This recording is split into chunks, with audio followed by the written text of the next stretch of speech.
करती ध्यान डोळा मन लंपट डोळा मन लंपट डोळा मन लंपट राम साई राय डोळा लंपट डोळा लंपट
विठोबा पाया पडो द्या तुका म्हणे गोजरेया विठोबा पाया पडो द्या विठोबा पाया पडो द्या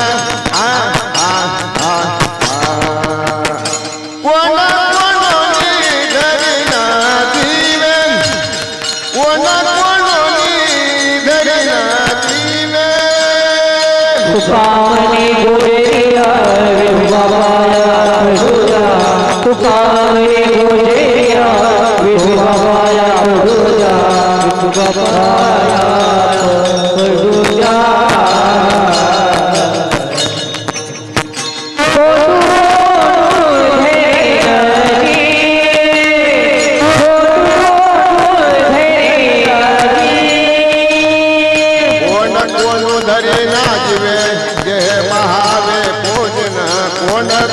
धरना दिवे देह बहावे पूजन देह बहावे पूजन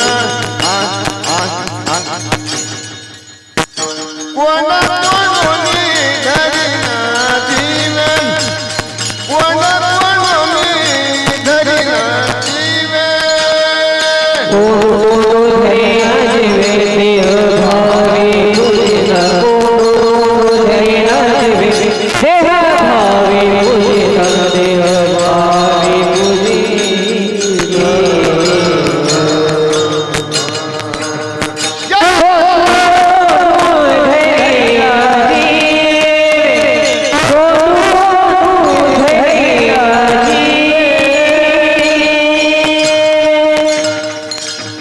विठोबार कुमाये विठोबार कुमाये विठोबार कुमाये विठोबार कुमाये विठोबार कुमाये विठोबार कुमाये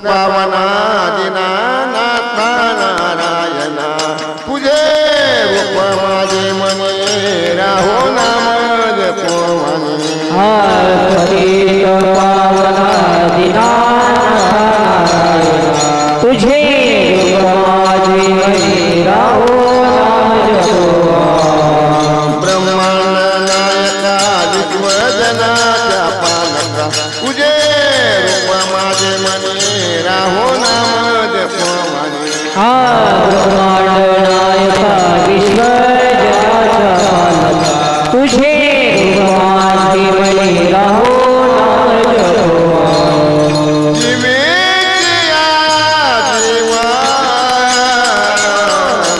जीवेचे या जीवा ओ जीवेचे या जीवा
तोहा विठ्ठल वरवा तोहा माधव वरवा तोहा माधव वरवा तोहा माधव वरवा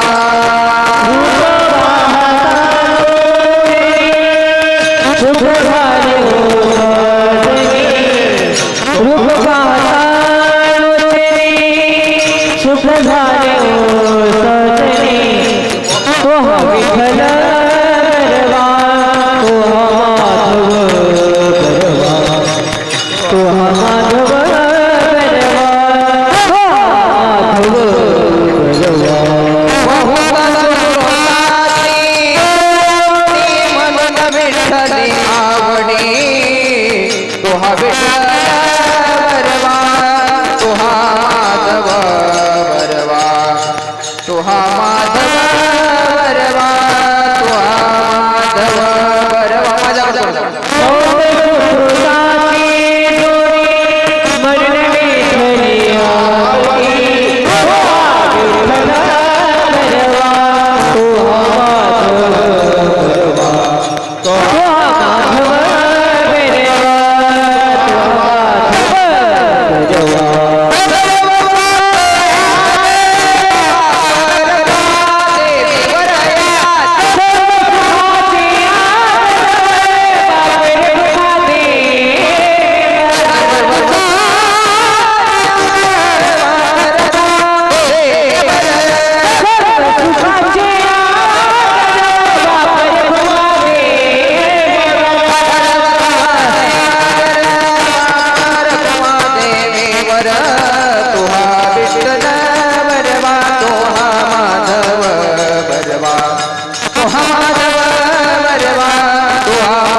जोडोनिया धन उत्तम व्यवहारे जोडोनिया धन उत्तम व्यवहारे जोडोनिया धन उत्तम व्यवहारे उदास विचारे वेच करी उदास विचारे वेद उदास विचारे वेद उत्तमची गती तोय पावेल उत्तमची गती तो एक पावेल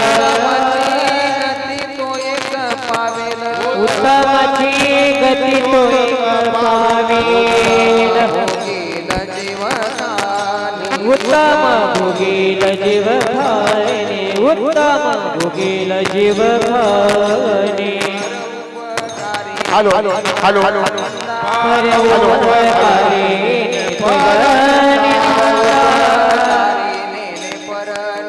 पर उपकारिणी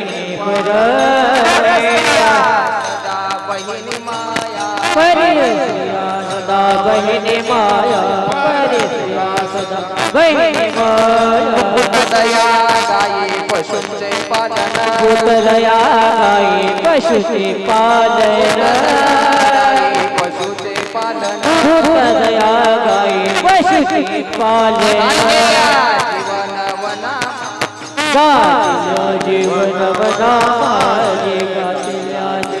वना शांती रूपे नोहे कोणाचा वाईट शांती रूपे होय कोणाचा वाईट कोणाचा वाईट शांती रूपे होय कोणाचा वाईट वाढवी महत्व वडिलांचे वाढवी महत्व वडिलांची वाढवी महत्व वडिलांची उत्तमची गती तो एक पावेल उत्तमची गती तो एक पावेल गती तो एक पावेल उत्तमची गती तो एक पावेल गेल जीवकानी उत्तम भोगील जीव खाणे उत्तम भोगील जीव खाणे म्हणे हेचे आश्रमाचे फळ तुका म्हणे हेचे आश्रमाचे फळ म्हणे आश्रमाचे फळ तुका म्हणे हेचे आश्रमाचे फळ फळ वैराग्याचे परम पद बळ वैराग्याचे परम पद बळ वैराग्याचे म्हणे हेचे आश्रमाचे फळ तुका म्हणे हेचे आश्रमाचे फळ हेचे आश्रमाचे फळ तुका म्हणे हेचे आश्रमाचे फळ फळ वैराग्याचे उत्तम फळ वैराग्याचे उत्तम फळ वैराग्याचे उत्तमाची गती तो एक पावे उत्तमची गती तो एक पावे उत्तमची गती तो एक पावे उत्तम भोगील जीव खाणे उत्तम भोगील जीव खाणे तो पार घुमाई तो पार भूमाई तो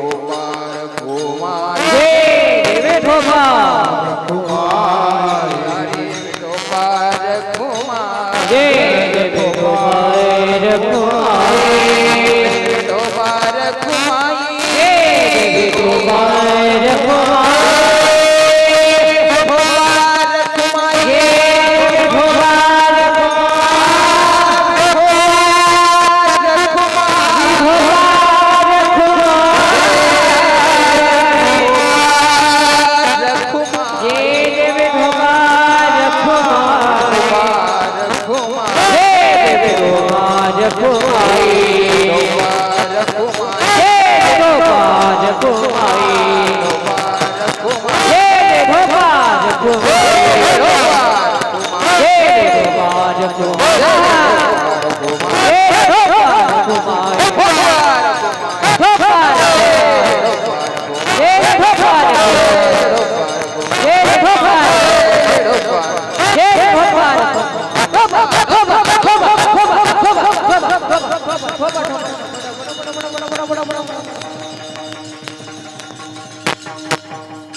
जोडोनिया धन उत्तम व्यवहारे जोडोनिया धन उत्तम व्यवहारे जोडोनिया धन उत्तम व्यवहारे जोडोनिया धन उत्तम व्यवहारे उदास विचारे वेच करी उदास विचारे उदास विचारे उत्तमाची गती तो एक पावे उत्तमाची गती तो एक पावे उत्तमाची गती तो एक पावे उत्तमाची गती तो एक पावे उत्तम भोगील जीव खाणे उत्तम भोगील जीव खाणे उत्तम भोगील जीव खाणे उत्तमाची गती तो एक पावे उत्तमाची गती तो एक पावे उत्तमाची गती तो एक पावे उत्तमाची गती तो एक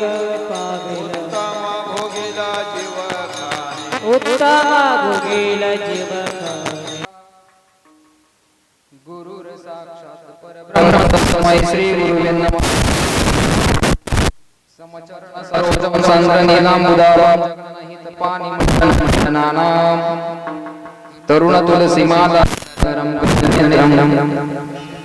सदयधवलासं विठ्ठलं चिन्तयामि महायोगपीठे तटे विमरत्यां वरमपुण्डरीकाय दन्तमुनीन्द्रे समागत्य तिष्ठन्तं परब्रह्मणि पांडुरंग प्रथम मन दुसरे चरणा संतांची त्यांच्या कृपादानी कथेचा विस्तारू बाबा सद्गुरुदास तुका काय माझी वाणी मानेल संतासे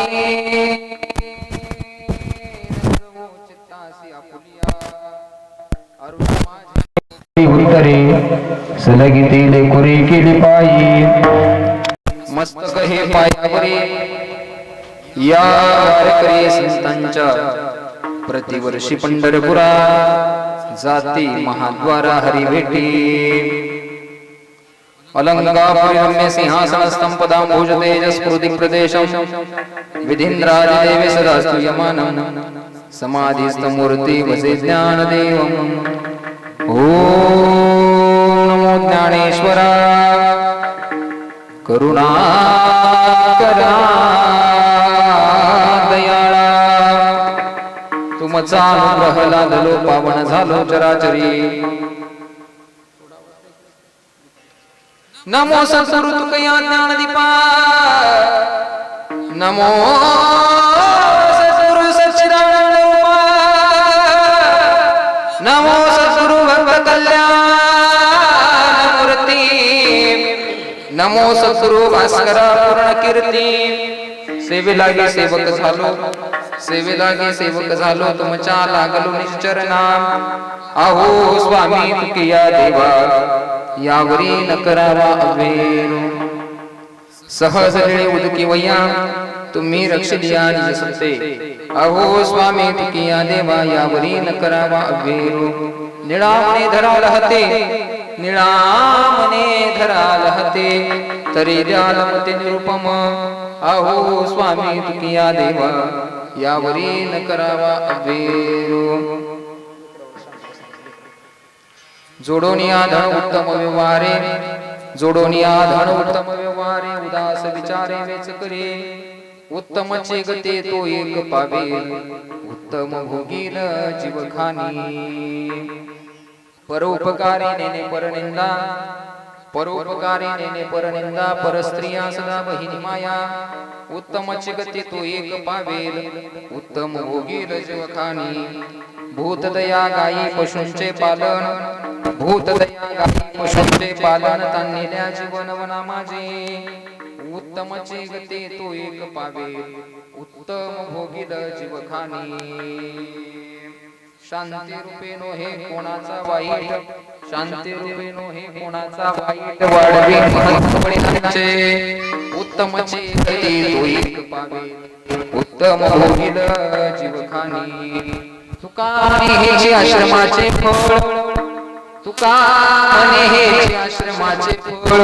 परमपद बळ वैराग्याचे उत्तमची गती तू एक पावे उत्तम भोगील जीवखानी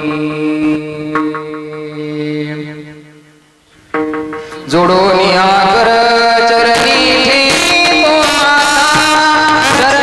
ठेवतो माता परिसारी विनंते माझे पंढरीनाथा परिसारी विनंते माझे पंढरीनाथा जोडोनिया धर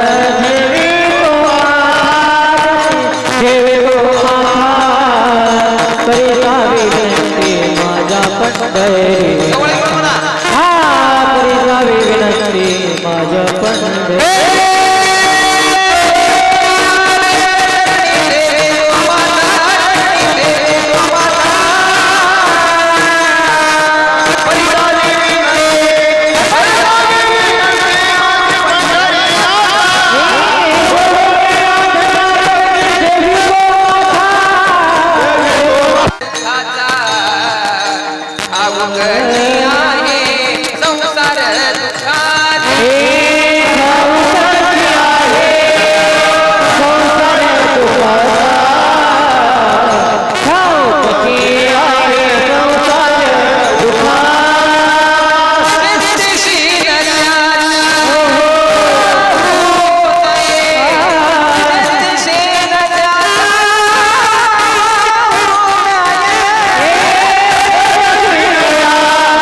दुःखाचा ठाऊकते आहे संसार दुःखाचा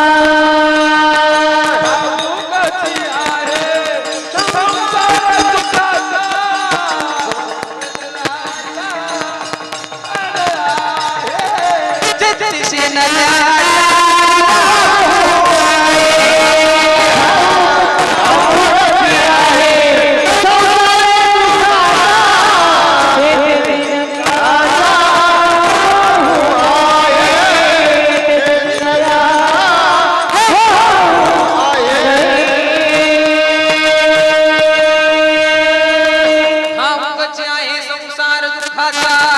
तेहतीसशे नव्या वानप्रस्थी तरी संयोगी वियोग. आता पुढचा प्रश्न आहे का?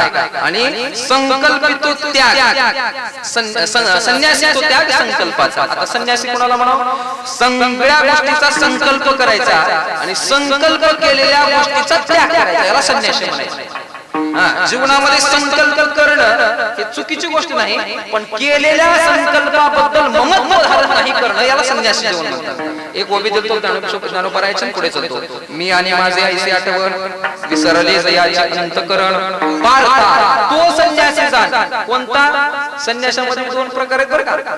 दिसणारे संन्यासी वेगळे आणि ओरिजिनल असणारे संन्यासी वेगळे. दिसणाऱ्या संन्यासाला वेशभूषा संन्यासी म्हणतो आपण. संन्यासाची वेशभूषा कशी असते?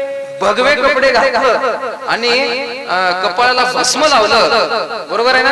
हातामध्ये कमंडल धारण केलं आणि एका हातामध्ये दंड घेतलं. मी बघितलं प्रयाग कुंभामध्ये 20 लाख साधू आले होते महाराज, सगळं भगव्या कपड्याचे. तर भगव्या कपड्याला जर साधू म्हणायचं असेल, संन्यासी म्हणायचं असेल, तर त्याची दिनचर्या, त्याची क्रिया जर ममत्व धारण करून जर असेल तर तो संन्यासी नाही महाराज. मी तर असे काही संन्यासी बघितले 300, 350, 350 वाले संन्यासी बघितले. आणि त्या संन्यासाचं काम आता काय सांगायचं तुम्हाला. खूप मोठे मोठे संन्यासी आहेत, पण ममत्व सुटलेलं नाही. तर भगव्या कपड्याला जर संन्यासी म्हणायचं असेल तर तुकोबारांनी एका वाक्यात त्याचं छेदन केलं आणि तुकोबारा म्हणतात भगवे करी श्वान सहज वेश त्याचा. पण काय पाहिजे? तेथे अनुभवाचा कैचा पंथ. अनुभव पाहिजे महाराजांना आणि ते अनुभवाला परिपूर्ण असलेला संन्यासी म्हणा. जगद्गुरु तुकोबारा म्हणतात संन्यासी तो संकल्पाचा त्याग त्याच्या जीवनामध्ये झालेला आहे, त्याला संन्यासी म्हणतात. ज्ञानोबाराची ओवी समर्पक आहे. मी आणि माझी आईची आठवण विसरले जयाचे अंतकरण पारता तो संन्यासी जाण निरंतर. तुम्हाला 3 वर्ग सांगितले, आता 4था वर्ग आहे. कोणता? तुम्हाला ब्रह्मचर्य सांगितलं, तुम्हाला वानप्रस्थ सांगितला आणि तुम्हाला संन्यासी सांगितला. आता शेवटचा वर्ग आहे महाराज ग्रहस्थ. ग्रहस्थ कोणाला म्हणावं? या तिघांची सेवा करणारा जो आहे त्याला ग्रहस्थी म्हणतात. जर दारामध्ये संन्यासी जरी आला, संन्यासी दारामध्ये येतो, कधी येतो? जरी झाला माध्यानासी तोंडवास, म्हणजे भूक लागते असं प्रमाण आहे. माध्यानासी तोंडवास म्हणजे दुपार झाली की कोणाकडे तरी मागावं लागतं. त्याला नियम आहे, 3च घरला मागावं लागतंय आणि 3 घरला वंजवेमध्ये बसत एवढंच खावं लागतंय.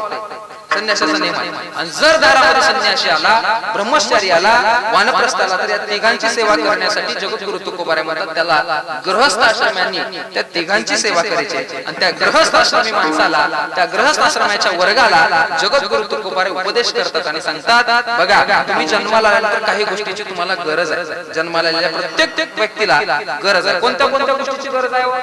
3 मूलभूत गरज आहेत माणसाच्या. कोणत्या कोणत्या? पहिली गरज आहे अन्न, दुसरी गरज आहे वस्त्र आणि तिसरी गरज आहे निवारा. निवारा म्हणजे पहिली गरज आहे अन्न. पोटाला अन्न लागतं का नाही? जर 1 दिवस 2 दिवस 3 दिवस 4 दिवस 5 दिवस 8 दिवस उपाशी राहील माणूस, पण त्याच्या पलीकड आता सध्याचा जे शरीर आहे त्याला अन्नमय कोश म्हणतात. अन्नमय कोश आहे. जोपर्यंत आपण अन्न खातो तोपर्यंतच आपण जगू शकतो.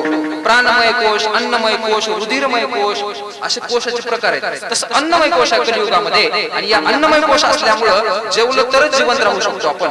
म्हणून या अन्नमय कोशामध्ये अन्न लागतं महत्वाचं. पण ते अन्न कसं लागतं? ते पवित्र लागतं, ते पावन लागतं आणि ते चांगल्या चांगल्याचं लागतं. अन्न लागतं, पण अन्न लागतंच माणसाला. अन्न खावं, जसं अन्न खाल्लं तशी बुद्धी येत असते बरं का. चला तो माझा विषय नाही. अन्न लागतं, मूलभूत गरज आहे अन्न. दुसरी गरज आहे वस्त्र. वस्त्र कशासाठी लागतं? लज्जा रक्षणासाठी वस्त्र लागतं. दुसरी गरज आहे वस्त्र.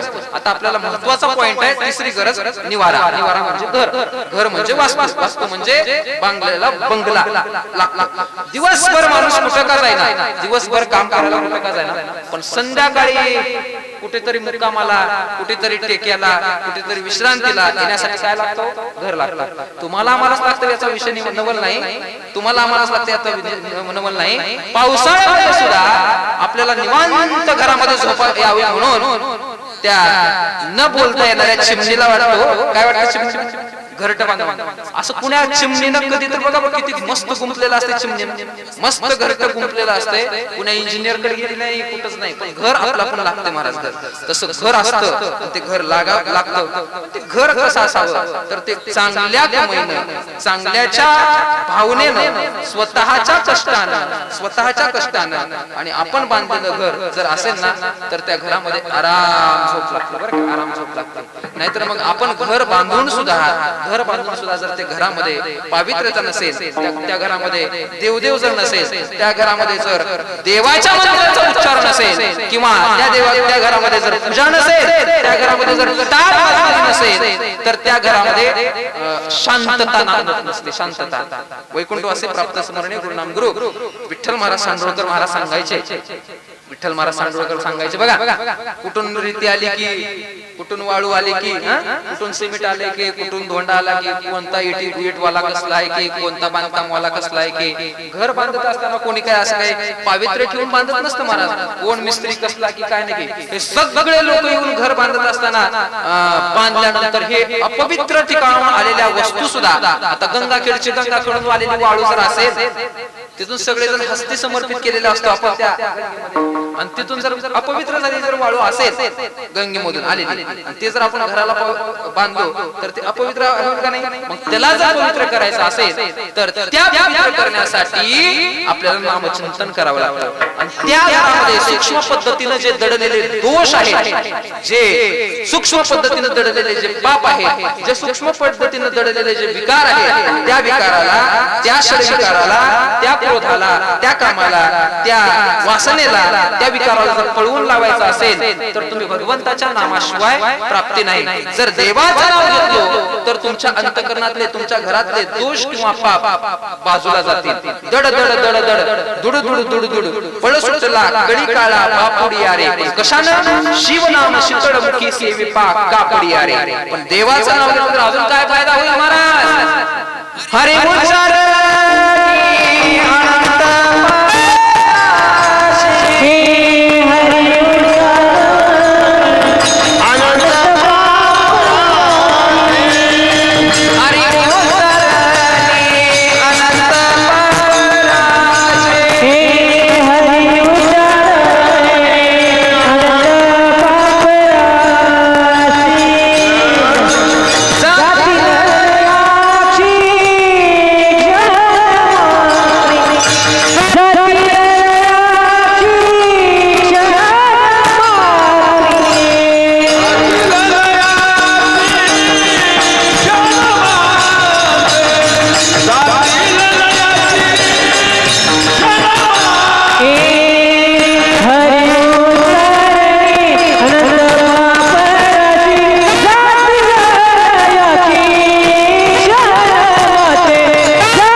भगवान परमात्म्याचं नाम घेतले की सगळ्या पापाची दग्धाची होळी होते. म्हणून महाराज म्हणतात तुमच्या घरामध्ये सुद्धा तुम्ही पवित्र असणाऱ्या वास्तूमध्ये भगवंताचं भजन करा, भगवंताचं नामचिंतन करा. महाराज म्हणले घर बांधायची इच्छा प्रत्येकाला होते. हो बरोबर आहे का नाही? प्रत्येकाला घर बांधण्याची इच्छा होते. घर बांधायचं प्रत्येकाच्या मनात राहते, पण घर बांधण्यासाठी काय लागतंय? बरोबर आहे का नाही? धन लागतं. आता मला सांगा, सगळ्याला घर बांधा वाटलं का नाही? काही जण घरकुलची वाट बघतात, काही जण कुणाची वाट बघतात, कोणी कशाची वाट बघते, पण घर बांधावं असं प्रत्येकाला वाटतं का नाही? प्रत्येकाला घर बांधावं, प्रत्येकाला घर राहावं असं वाटतंय, पण प्रत्येकाकडून शक्य आहे का? नाही. ज्याच्या त्याच्या मनासारखं घर बांधावं असं वाटतं प्रत्येकाला, पण प्रत्येकाकडून शक्य नाही. पण ते शक्य करायचं असेल तर काय लागतंय? पैसे. बरोबर आहे का नाही? सध्या किंमत कोणाला आहे जगात? माणसाला किंमत आहे का माणसाकडे असलेल्या पैशाला किंमत आहे? म्हणून कुणाला आहे? धनवंताला सर्व मान्यता आहे जगी. महाराज म्हणाले धनवंत माणसाला, धनवंताला किंमत आहे महाराज.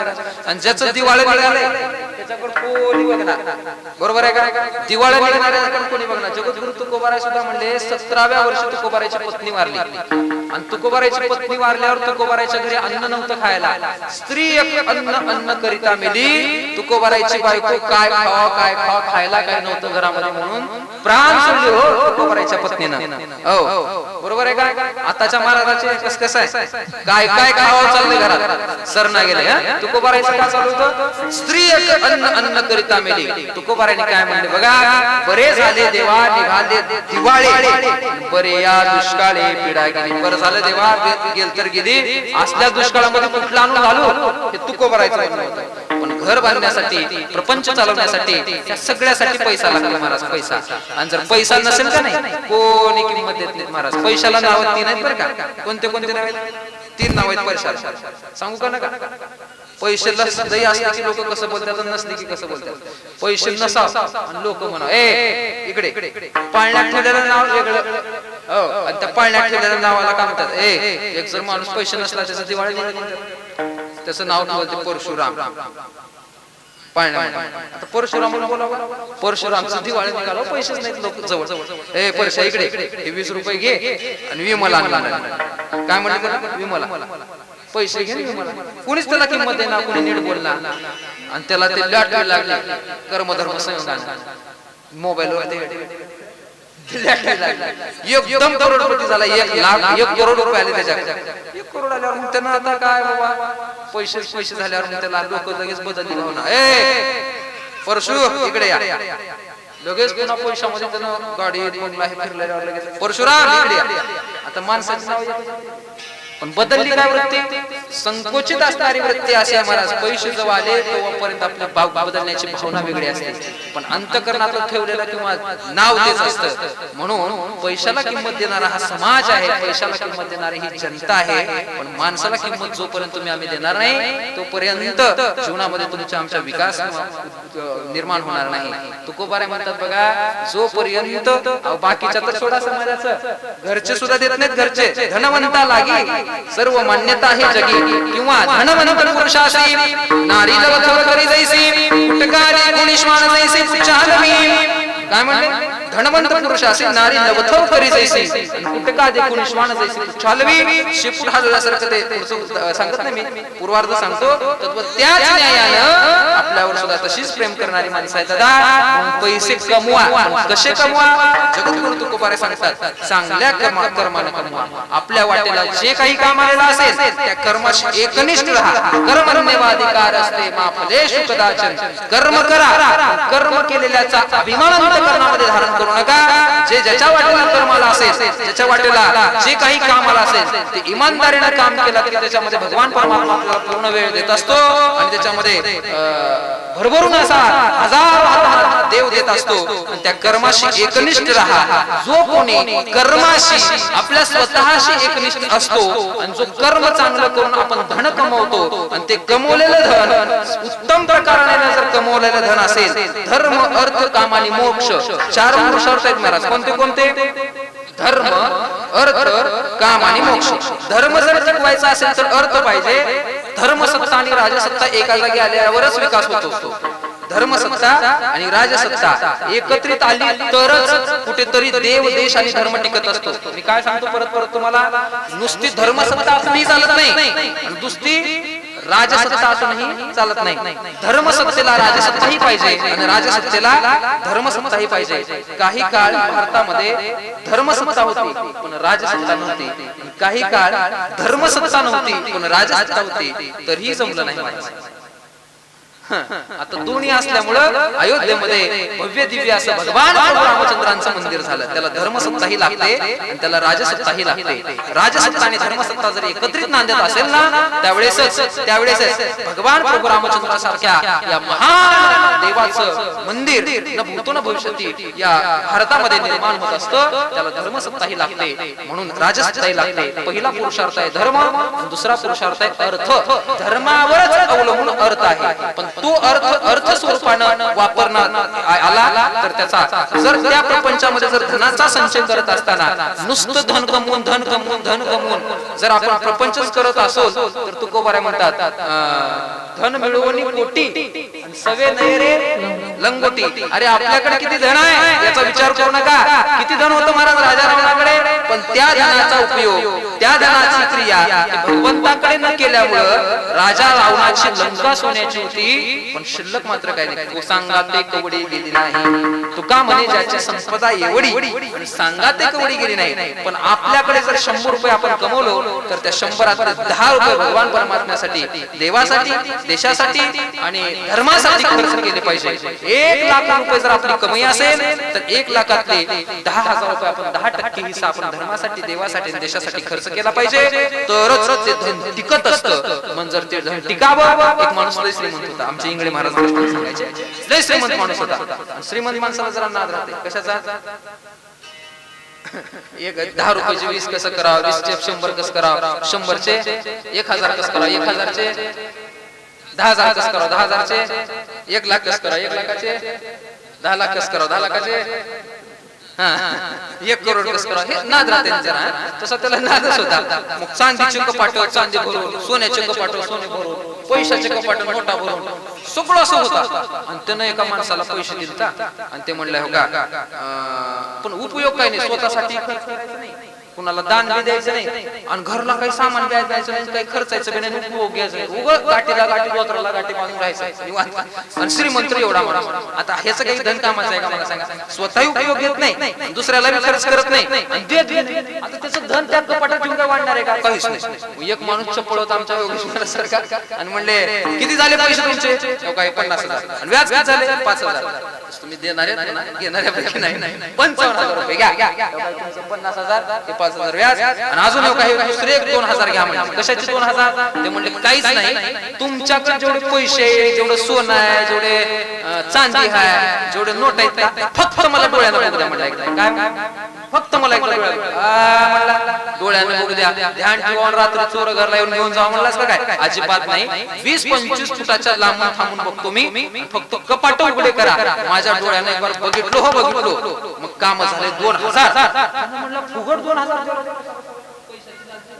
2,000 फुगट देवला. म्हणला कशाला सोड, 20 फुटाच्या अंतरावर थांब. 20 फुटाच्या अंतरावर थांबलं बाबा त्याला. 20 फुटाच्या अंतरावर चावी आणलं, चावी काढलं, कपाटाचं एक कपाट काढलं चांदीचं कपाट काढल्यावर जेव्हा उड्या मारला का नाही माणूस बघितलं, उड्या मारला. दुसरं सोन्याचं कपाट काढल्यावर उड्या मारला. मी श्रीमंत झालो. पुन्हा पैशाचं कपाट काढल्यावर तर उड्या मारला. मी श्रीमंत झालो.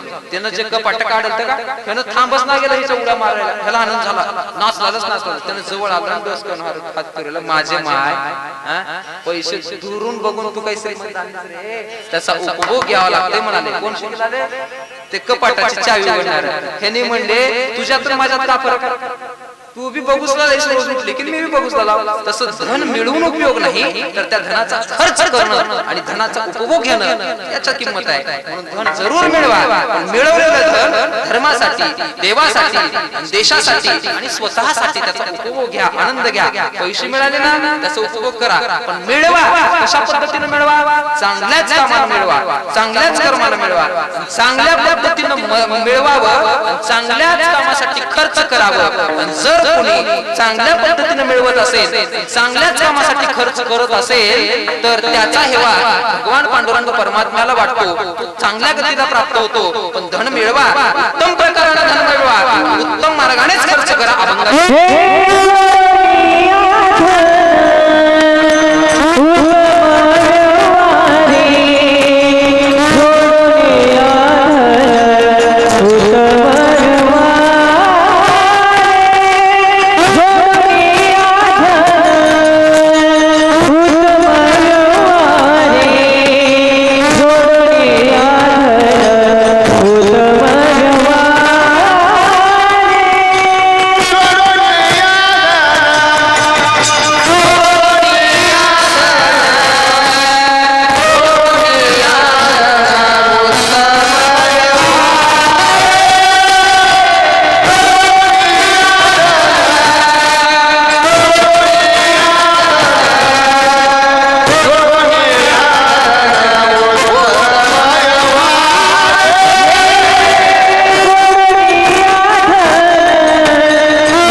जोडोनिया धन उत्तम व्यवहारे जोडोनिया धन उत्तम व्यवहारे उदास विचारे वेच करी धन जरूर कमवा पण त्या धनाबद्दल आसक्ती धारण करू नका आणि ते काय करा उदास अंतकरणानं वेच करा म्हणजे खर्च करा कशासाठी खर्च करा मग तुमच्या परिवारासाठी करा आणि तुमच्या नातलगासाठी करा आणि जर उरला तर देवासाठी धर्मासाठी देशासाठी खर्च करा असं तुकोबारायांना म्हणायचं आहे महाराज मान्य तुमचं म्हटलं मला आमच्याकडे धन कमवण्यासाठी साधी सोपी काम ना महाराज धन मिळवण्यासाठी दररोज आपल्याला काय करावं लागते काबाड गोष्टी करावं लागते एकेका रुपयासाठी माणसाला कितीतरी हैराण व्हावं लागते आता रुपया राहिलाच नाही म्हणा पहिलं रुपया दिला की लेकरू सुद्धा खुश होत होतं आता रुपया घ्यायलाच तयार नाही 5 रुपये नाही तर 10 रुपये द्यावं लागेल म्हणजे एवढी पैशाची किंमत हे झाली 500 रुपयासाठी 1000 रुपयासाठी 2000 रुपयासाठी 10000 रुपयासाठी एवढं कष्ट करावं लागते का नाही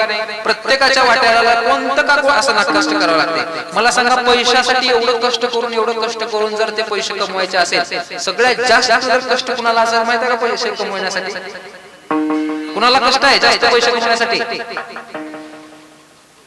नाही कीर्तनकाराचा विषय वेगळा आहे हो 9 ला पेरली की 11 ला राहत पण सगळ्यात जास्त कष्ट कुणाला करावं लागेल सांगतो तुम्हाला शेतकरी वर्गाला कष्ट करावं लागते दादा सकाळपासून संध्याकाळपर्यंत मेहनत करावं लागते झापड जरी झाली तरी शेताकडून झाकून त्या बनमीवर घरला यावं लागतंय पण त्या बनमीवर झाकून आल्यानंतर काळजात धड धड धड धड करतंय कोण एका दुश्मन असेल कोण एखादा वाईट विचाराचा असेल जर त्यानं बनमीला पेटवलं तर झोप लागत नाही महाराज शेतकऱ्याला सगळं शेतावर टाकून यावं लागतंय एवढं करून मी जर शेतातून ते सोयाबीनची रास करून आणलंच घरला आणताना टायर पंक्चर लागते बरं घरला व्यवस्थित आलं बरं घरला व्यवस्थित आलं बी जर व्यवस्थित ठेवलं बी घरात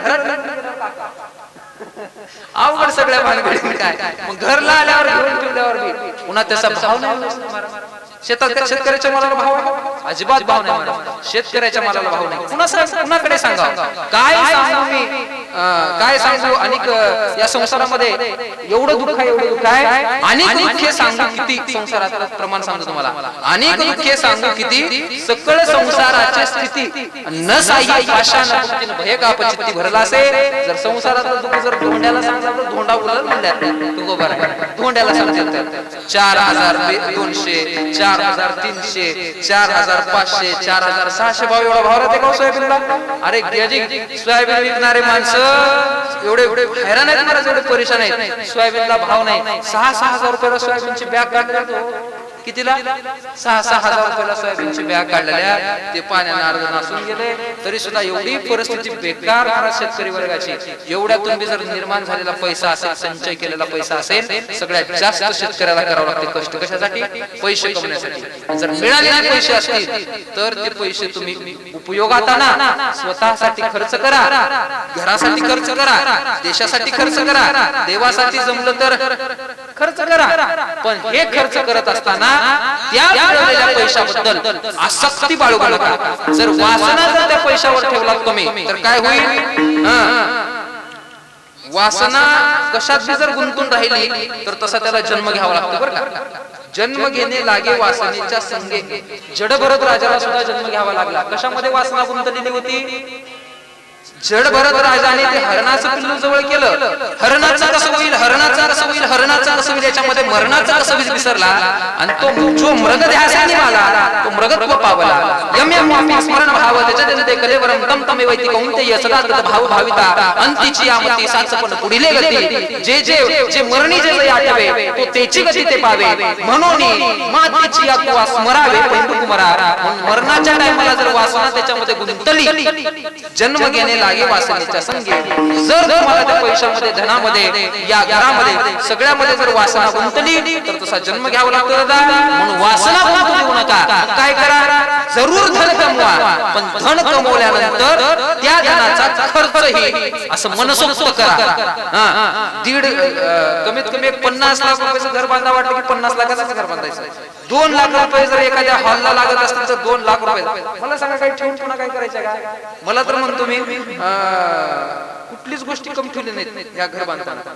पाहिजे हे लाईट गेल्यावर सुद्धा लाईट गेल्यासारखं वाटणार गेलं. मला वाटतं का बरं बल्ब चालू आहेत की ते चार्जिंग म्हणजे दोन्ही ही विसरायचं आणि ती विसरायचं. कुठलीच गोष्ट मनसोक्त खर्च केलेला आहे. तसं जरूर धन कमवा, पण कमवलेल्या धनाचा संचय करू नका.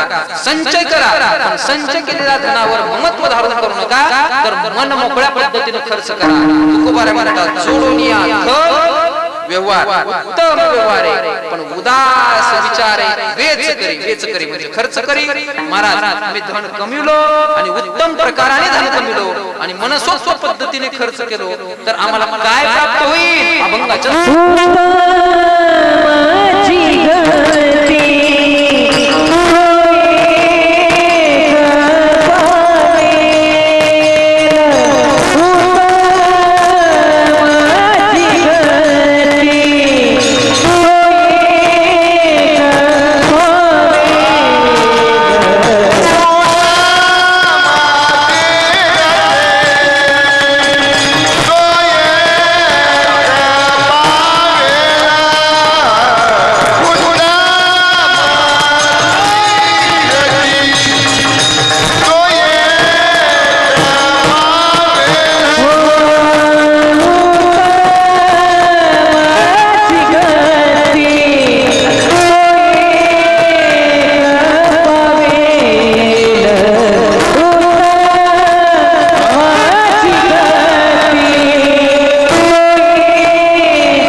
गेला तर तुम्हाला गती सुद्धा प्राप्त चांगलीच होईल. गती अधोगती मनाची शांती आणि मन लावा एकांती साधू संगे.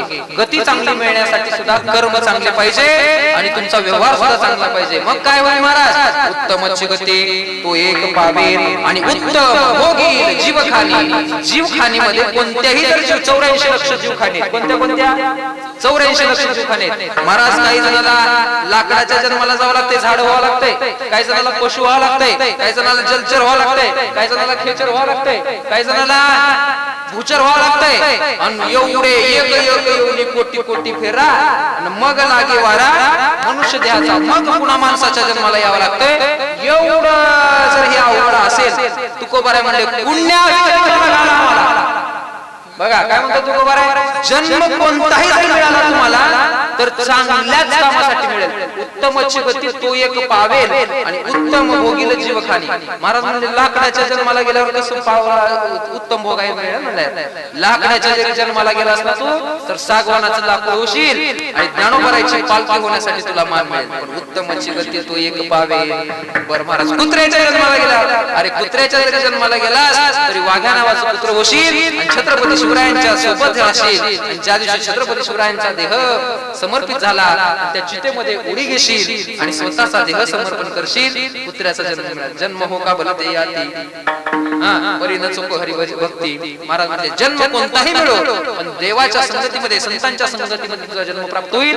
आणि म्हणून महाराज म्हणतात उत्तमची गती तो एक पावे आणि उत्तम भोगील जीवखानी. कुठल्या जीवाला जर कुण्याही जीवखानीला गेला तरी त्याला तिथे उत्तम भोग प्राप्त होईल. काही काही घोडे महाराज, काही घोडे त्यांचा नंबर एक अशी व्यवस्था आहे घोड्यावरची. जेवढी माणसाची नाही तेवढ्याची. अहो जाऊ द्या, घोड्याचं काय सांगला तुम्ही? 5-10 लाख रुपये किंमत आहे घोड्याची. घोड्याचं काय सांगला तुम्ही?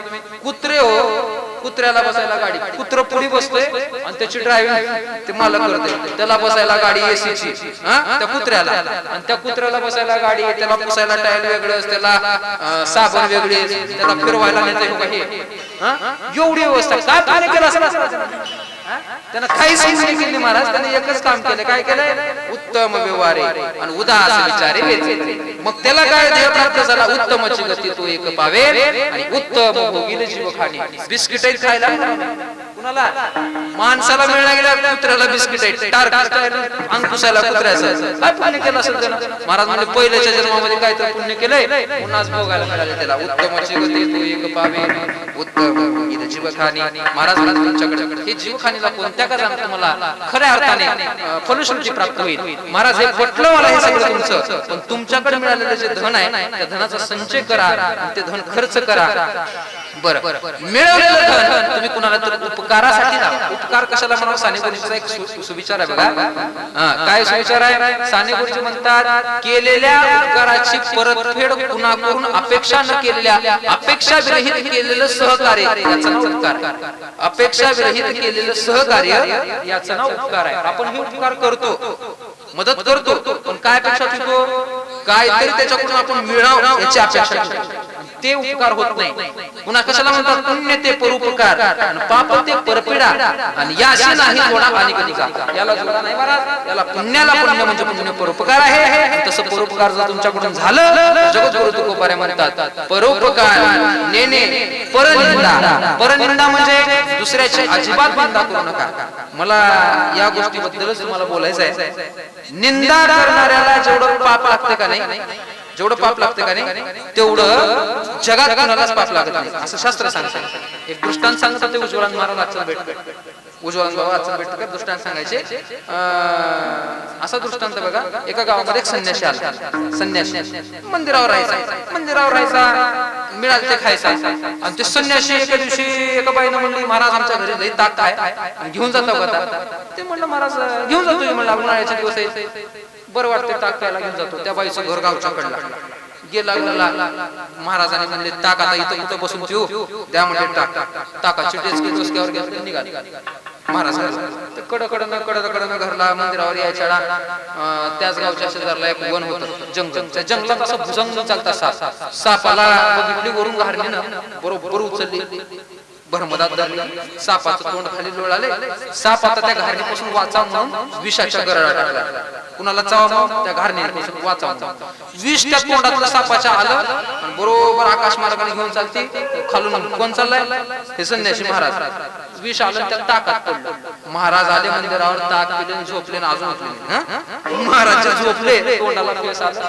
लोक महाराज गेले, महाराज गेले, महाराज गेले हा हा म्हणेपर्यंत गाव सगळं जमलं. गावाने मिळून माती केली. कुणाची? पक्क माहिती आहे गावाला महाराजाची कशी माती करावते. महाराजाची माती केलं गावात. 10वा झाला, 12वा झाला, 13वा झाला, 14वा झाला, 15वा झाला. 16वा हा संन्यासाचा असतो, 13वा गृहस्थाचा असतो, 14वा ब्रह्मचर्याचा असतो आणि 15व्या वानप्रस्थाचा असतो आणि 16वा संन्यासाचा असतो. 16वा विधी पूर्ण झाला. 16 दिवस संपले की मग गावात चर्चा झाली. घरचं खाऊन लोकांचं बोलतात. असं वट्ट्यावर कट्ट्यावर बसून. कोणता वट्टा राहते? चावडी कुचर वट्टा. वट्ट्यावर बसून लोक म्हणाले मरत नव्हतं महाराज. नाही बाईच्या पशी काय तर गड्डा होता, हंड्या बाई त्यानंच मारून घातले. उपचाव काय त्याला हा मी बी म्हणावं म्हणलं लागलं तुला, तर कसं म्हणावं म्हणून मान हल्लेले हो काय. यानं उपचाव मान हल्लंय तरी बी त्याला पाप लागला. का बरं? प्रमाण सांगतो आहे का तुम्हाला? महाराज म्हणतात केले पाप जेने दिले अनुमोदन. अनुमोदन म्हणजे हा बरोबर आहे, मार मार बरोबर आहे म्हणणाऱ्याला अनुमोदन. केले पाप जेने दिले अनुमोदन आणि दोघांचे पतन सारखेची. दोघालाही पापाचं पतन सारखंच मिळतं. म्हणून तोंडानं कुणाचं चांगलं बी बोलायचं नाही, कुणाचं वंगळही बोलायचं नाही. एक माणूस म्हणला महाराज आमच्या जिभेला सवय लागली, लोकांचं कूट खाल्ल्याशिवाय आम्हाला भाजीत किती बी कूट घाल द्या, कशाचं बी घाल द्या, आमचं पोटच भरणार लोकांचं कूट खाल्ल्याशिवाय. तुला जर निंदा करायची असेल ना, एका माणसाचं नाव सांगतो, एका व्यक्तीचं नाव सांगतो, त्याची खुशाल निंदा कर, पुण्य लागेल. काय नाव? महाराज म्हणले निंदा करावी देवाची, कीर्ती मानवाची वरवू नये. निंदा करायची असेल तर भगवान पांडुरंग परमात्म्याची कर. 101 शिवाजीला महाराज शिशुपालानं 101 शिवा जर शिशुपालाचे ऐकून घेऊन सुद्धा जर शिशुपालाचा उद्धार करणारा जर कोण असेल तर तो माझा देव आहे. देवाने त्या नारदा, ध्रुवा, अक्रूरा, शुका आणि सनत कुमारा या भक्ती मी धनुर्धरा प्राप्त जैसा तैसाची गोपिकासी कामे या सगळ्यांचा उद्धार करतो. निंदा करणाऱ्याचा उद्धार करतो. पण माणसाची निंदा माणसाने केल्यावर मग त्याला माफी नाही बरं का. मग हे वज्रले पाप होतं. मग आपल्याला ही निंदा बाजूला सोडा. परोपकारी नेने परनिंदा आणि परस्त्री असा बहिणी माया. महाराज म्हणतात कुणाची निंदा करू नका. डोळ्यानेच बघू वाटलं तर चांगलं बघा, जर बघूच वाटलं गेलं तर बरोबर आहे का? एखाद्याला चांगला बोल वाटलं तर बोला, जर बोलूच वाटलं तर मुखाटाला बसा. बोले बोला, बोले जेने ऐसे विठ्ठल बोलवले. नाहीतर बोलू वाटलं तर चांगलं बोला, नाहीतर बोलतच बोलू ना. करत असायचं चांगलं करा, करूच ना. बरोबर आहे? जर एखाद्याच्या पोरीची सुरी करणं होत असेल तर करा, तर होत असलेली सुरी कुणाची मोडू तर नका. बरोबर आहे का नाही? चांगलं करायचं असेल तर करा, पण चांगलं काम करणाऱ्याला विरोध करू नका. जर महाराज चांगलं काम करणाऱ्याला विरोध केला तर काय होतंय म्हणलाय का भादराला उत्तर तुकोबाला दिले. तुला इथं सगळं बरं वाटलं नाही, पण तुझा सगळा पत्ता जे आहे का नाही, तुला नरकात गेल्याशिवाय पर्याय नाही. तुकोबाराने हाकावून सांगितले. काय म्हणतो तुकोबारा? जर तुम्ही चांगल्या कामाला सहकार्य नाही केलो, वाईट कामाला जर सहकार्य केलो, काय होतं म्हणलो तर तुकोबारा म्हणतात घातलिया भय नरकाचा, घातलिया भय नरकाचा, घातलिया भय नरकाचा.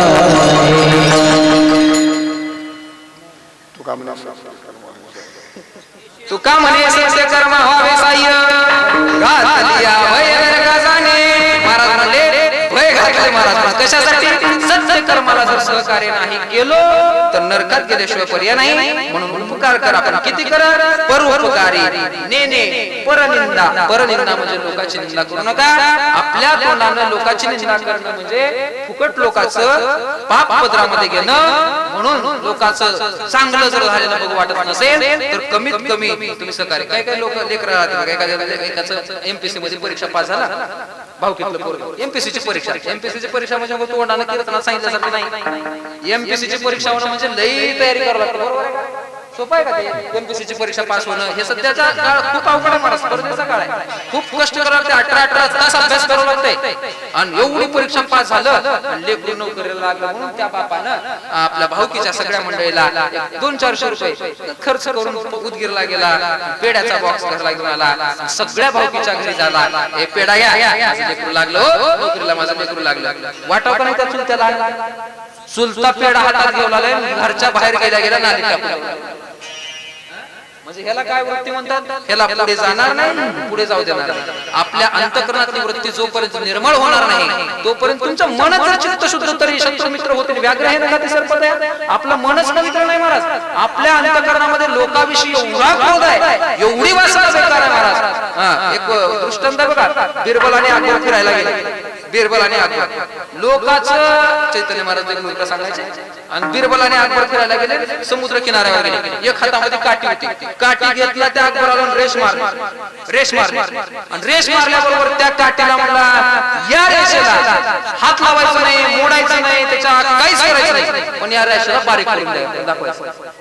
सगळ्या लोकांना सभा सगळी म्हणजे ह्या रेषेला बारीक करून दाखवायचं, मोडायचं नाही, वाळू टाकायचं नाही, पाणी टाकायचं नाही, त्याला हात लावायचा नाही, बारीक करून दाखवायचं. सगळ्या लोकांना बोललं. आणि ज्याला जमतंय त्यानंच मध्ये भाग घ्या, ज्याला जमत नाही त्यानं बाजूला सरकार. जमतंय म्हणून आलं, जमना गेलं की फाशीच्या शिक्षेवर. आता काय करा, आता काय करा, गाव सगळं परेशान झालं. आणि सगळ्यांनी आता कुणाला जमना म्हणून त्यांनी बिरबलाला निरोप पाठवला. बिरबल तिकडच बाजूला होता, बघू तर म्हणला कसं चाललंय. बिरबलाला म्हणला, काय झालंय? म्हणलं काहीच नाही, राजांचा आदेश आहे, या रेषेला रेष मारलेली आहे राजाने, या रेषेला हात लावायचा नाही, या रेषेला मोडायचं नाही, याच्यावर वाळू टाकायचं नाही, याच्यावर पाणी टाकायचं नाही, पण काय करायचंय? बारीक करून दाखवायचं. जमल का? बिरबल म्हणला, त्याच्यात काय पुढे? त्याचं नावच होतं चतुर. बिरबल म्हणला, काय पुढे? राजा बाजूला हातात काठी घेऊन असा आखीतच बसत होता. राजाच्या जवळ गेला आणि राजाच्या हातातली काठी हातात घेतला बिरबलानी. त्याच राजाच्या बाजूला इतभर अंतरावर दुसरी एक रेष ओढला, लांब सडक, आणि त्याच्यापेक्षा एक हातभर लांब ओढला. त्यावेळी सांगितलं राजाला, या रेषेपेक्षा तुमची रेष बारीक. आता झाली काय बारीक? तसं लोकांचं दुःख जास्त झाले की आपलं दुःख कमी वाटतं. मी विनोदानं सांगत असतो, लाईट गेली की माणसानं इकडे तिकडे काहीच करत नाही. त्यांना लाईट गेली की त्याला काहीच वाटत नाही. खिडकी काढताना दुसऱ्याच्या घरात वापरून बघते का? त्याच्या घरात लाईट राहावं आणि ह्याच्या घरात राहणे, ह्याच्या अंगात तळपायाची आग मस्त झाली आणि त्याच्या बी घरात नंतर लाईट गेली, बरं झालं गेल तर गेली, त्याची बी गेली, माझी बी गेली. 5 पांडवाचे लेकर महाराज, त्या द्रौपदीचे लेकर 5 मारलं महाराज. कोण? अश्वत्थाम्यानं. 5 लेकर मारला अश्वत्थाम्यानं, तर 5 लेकर मारल्यावर रडू लागले महाराज द्रौपदी. रडता रडता रडता श्रीकृष्ण भगवान परमात्मा म्हणला, कशाला रडलालीस तू? तुझे 5 मारले, 5 म्हणजे तुझे 5. त्या कौरवाची मान गांधारीचे 100 पोरं मेल्यात म्हणजे किती? 100 पोरं मेल्यात म्हणजे 100 पोरं. कोणाचे? गांधारीचे. तेव्हा हिला वाटला नाही, माझे तर 5च मेल्यात, माझ्यापेक्षा 20 पट दुःख तिला जास्त. तेव्हा समाधान वाटला नाही. तसं दुसऱ्याचा 3 मजली बंगला बघितलं की ह्याचे 2 मजली काही एक जमिनी जाते का म्हणलं मी. लोकांचं चांगलं झालेलं बघितलं की ह्याच्या पोटात खाली वरी कसकीच खोला देते. म्हणून मला सांग कसकस बोलायला उत्तर नाही महाराज. पण जोपर्यंत तुम्हाला लोकांची प्रगती बघू वाटत नसेल तोपर्यंत तुमच्याकडे अंतःकरण हे तुमचं मलिन आहे. तुमच्या अंतःकरणातले विकार बाजूला सारा, आणि तुम्ही जोपर्यंत विकार बाजूला सारणार नाही तुमचा विकास होणार नाही महाराज. परोपकारी परनिंदा परस्त्री या सदा बहिणी माया. जगामध्ये निर्माण झालेली प्रत्येक स्त्री जर आपली आई आणि बहीण असेल, अशी ज्याची वृत्ती निर्माण झालेली असेल, त्या वृत्तीला जगद्गुरु तुकोबारा म्हणतात. ज्याची वृत्ती प्रत्येक स्त्रीकडे बघून ही माझी आई आणि बहीण आहे असं वाटत असेल ना, तर त्या व्यक्तीला जगद्गुरु तुकोबारा म्हणतात. तुमचं जर तसं वागणं असेल तर तुमच्या वागण्याला गती चांगली मिळेल. म्हणून उत्तमची गती तो एक पावे, उत्तम भोगीन जीव ठाणे. जगद्गुरु तुकोबारा यांनी प्रश्न विचारला, तुकाराम महाराज झालं का एवढंच आहे का? तुकोबारा म्हणले, अजून एक वर्म सांगतो तुम्हाला, ऐका. तुम्हाला जर उत्तम गती पाहिजे, उत्तम जीव खाणी भोगायचं आहे, तर एक काम करा. जगामध्ये निर्माण झालेली सगळी जी भूत आहेत, भूत म्हणजे असे काही दिसणारे भूत आहे. भूत म्हणजे काय? जन्माला प्रत्येक जीव म्हणजे चैतन्य. त्या चैतन्याचा अंश प्रत्येक अस्तित्व ज्या ज्या सृष्टीमध्ये नटलेला आहे त्याच्याबद्दल तुमची वृत्ती भगवंत स्वरूप असली पाहिजे. ज्ञानोबराची गोपी सांगतो, जे जे बेटे भूत ते मानिजे भगवंत. हा भाव निश्चित जाण माझा. प्रत्येक प्राणी मात्राविषयी देव असा स्वरूप आहे. अहो ज्ञानदेवरायला कुत्र्यात देव दिसला, आम्हाला माणसात दिसला गेला. माणसात तर लांबच राहिला हो, माय बापात दिसला गेला. याच्या पलीकडचं काय सांगू तुम्हाला? माणसात देव दिसला गेला आपल्याला. नामदेवरायाने कुत्र्यामध्ये देव घेऊन तुपाची वाटी, नामा लागे श्वानाची एक पाटी. नामदेवराय कुत्र्याच्या पाठी मागे लागले, देवा कोरडी पुळी कसं खातो रे देवा, तुझ्या घशाला कोरड लागेल म्हणून तुपाची वाटी घेऊन निघाले. म्हणून तुकोबारा सांगतात, जन्माला प्रत्येक जीवाच्या ठिकाणी तुमची भावना कशी असली पाहिजे? तुकोबाराय सांगतात, भूत दया गायी पशूंचे पालन आणि तान्हेल्या जीवन वना माझी. गायींचं संरक्षण करा. या महाराष्ट्र शासनानं सौभाग्य महाराज आपलं ज्यावेळेस या महाराष्ट्राचे मुख्यमंत्री एकनाथजी शिंदे साहेब होते, एकनाथ शिंदे साहेबांनी या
उत्तम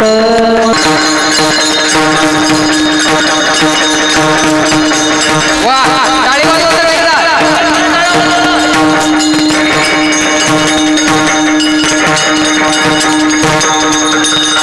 अजून लगी लगी वाजून सर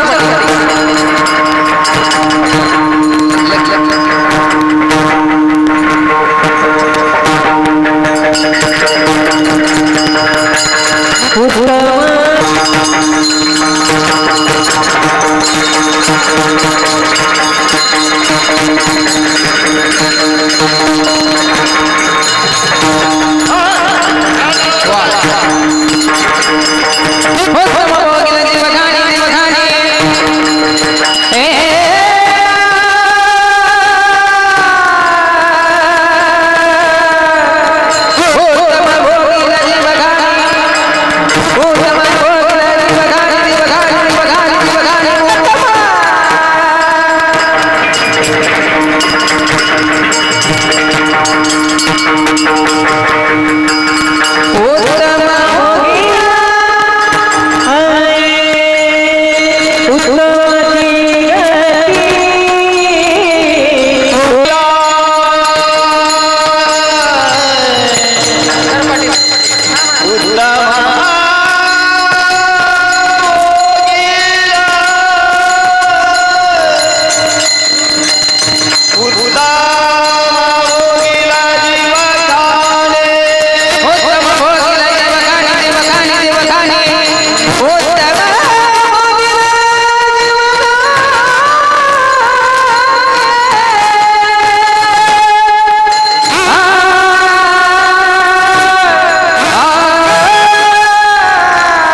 कोणी कुण्या गावचा आहे, कोणी कुण्या गावचा आहे. हे दबडेश्वर लेकरू आहे गोपाळ म्हणून. आता वाजवलेला मंगेश गुरदाळचा. आता तो तिकडे पलीकडे थांबलेला 3 नंबरचा मुलगा आहे, तो इटग्याचा आहे आणि इथं शल्लाला त्याचे वडील एकाच्या शेतात नोकरीला आहे. तो आपल्याकडे येऊन 2-3 महिने झाला हरिपाठात पकवायचा. माझ्या लेकरा आपण माझी मी तर नोकरीला आहे लोकांच्या शेतात, पण माझ्या लेकरांना तर असं नाही व्हायला पाहिजे म्हणून आमच्याकडे ठेवले. एक लेकरू दिवाळीपर्यंत होतं, दुसरं लेकरू पलीकडलं त्याचा भाऊच आहे, कलर ओळखायचा ते पलीकडला त्याचा भाऊच आहे. तर त्यानं सुद्धा दुसरं लेकरू माझ्यापाशी नको म्हणून पुन्हा आणून सोडलं. म्हणजे एकाचे म्हणून कमीत कमी 15-20 लेकरं आपल्याकडे नवीन चालू केलं आपण. शिवदत्त वारकरी शिक्षण संस्था उदगीरला कौळखेड रोडला दत्त मंदिर या ठिकाणी दत्ताचं आणि भगवान शंकराचं मंदिर आहे. त्या मंदिरामध्ये लेकरं आपण शिकवत आहोत. निवृत्ती महाराज हल्लाळीकर, मी आहे, सोबत आमच्या योगेश महाराज पुरुष हल्लाळकर आहेत. ज्याच्या लेकराला खरंच अनाथाचं लेकरू आहे, माही नाही बापही नाही, अशा लेकराकडून आपण 1ही रुपया फीस घेत नाही. 2 टाइम जेवण, 1 टाइम नाश्ता आणि शाळेची सोय, शाळेला येण्या जाण्यासाठी गाडीचा सुद्धा खर्च त्यांच्याकडून घेतला जाणार नाही. सकाळी 7:30ला नाश्ता करून लेकरं शाळेत जातात गाडीत बसून. 2 वाजता लेकरं शाळेतून आले की 2 वाजता हातपाय धुवून शाळेचा ड्रेस काढायचं, पुन्हा आपला साधा ड्रेस घालायचं, पुन्हा पकवास घेऊन अभ्यास करत बसायचं. शाळेचा अभ्यास करायचं. रात्री 8 वाजेपर्यंत अभ्यास करायचा. 6 वाजता हरिपाठ चालू होते. 6 ते 7 हरिपाठ झाले की पुन्हा जेवण करायचं आणि जेवण केले की पुन्हा झोपायचं. असा नित्यक्रम आहे आमच्या संस्थेतला. मग त्या बऱ्याच लेकरांनी हे असे सगळे तुम्हाला दिसत त्यांच्यामध्ये बदल झालेला आहे. आणि हे बदल झालेला मायबापाला कौतुक वाटून उद्या वेळेगावला केलं. आदरणीय श्री हरिभक्ती परायण योगेश महाराज पुरी यांचं वेळेगाव आहे. मामा आहेत कोणते मामा? वेळेगाव अजित वेळकोणी मामा.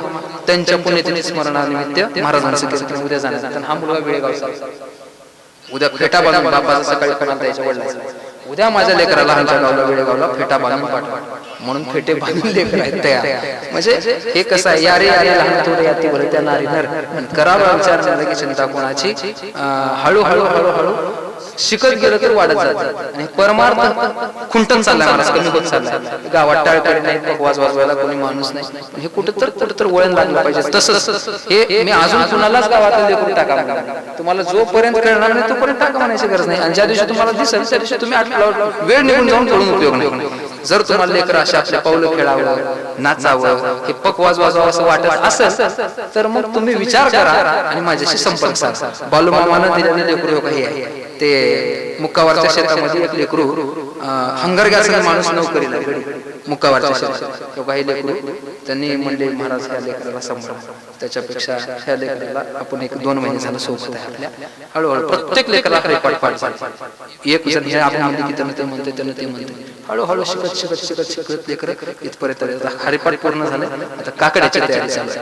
बघू झालेली सेवा असंच भगवान परमात्म्यानं असंच कार्य करून घ्यावं. तुमच्या सगळ्यांच्या आशीर्वादानं हे काम पूर्ण व्हावं अशी इच्छा भगवान पांडुरंग परमात्म्याच्या चरणी समर्पित करतो. आज कीर्तनासाठी विशेष उपस्थिती श्री हरिभक्ती परायण परमपूजनीय गुरुवर्य श्री हरिभक्ती परायण प्रताप गिरीजी महाराज निंगेकर अण्णा यांच्या चरणाला सेवा समर्पित करतो आणि सेवेला पूर्ण विराम देतो. निन्यते पुरते अधिक सरते करून घ्यावे तुमते विनोदे असे पायाच्या प्रसादे काही बोली विनोदे मज क्षमा करणे संती नो हे अंगभूतयुक्ती नो हे हा उपदेश तुमचे पडपडी दोषेश तुमच्या कृपेचे पोसणे जन्मोजन्मी तुका म्हणे विठ्ठल जय जय विठ्ठल मन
सुख करता दुःखहर्ता वार्ता विघ्नाची कृपा दयाची सर्वांगी सुंदर जगते राजी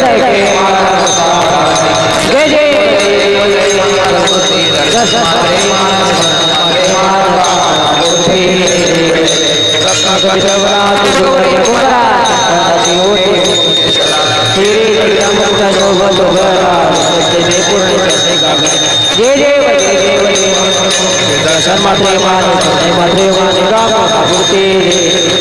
लंबोदर वेदांतर वंदना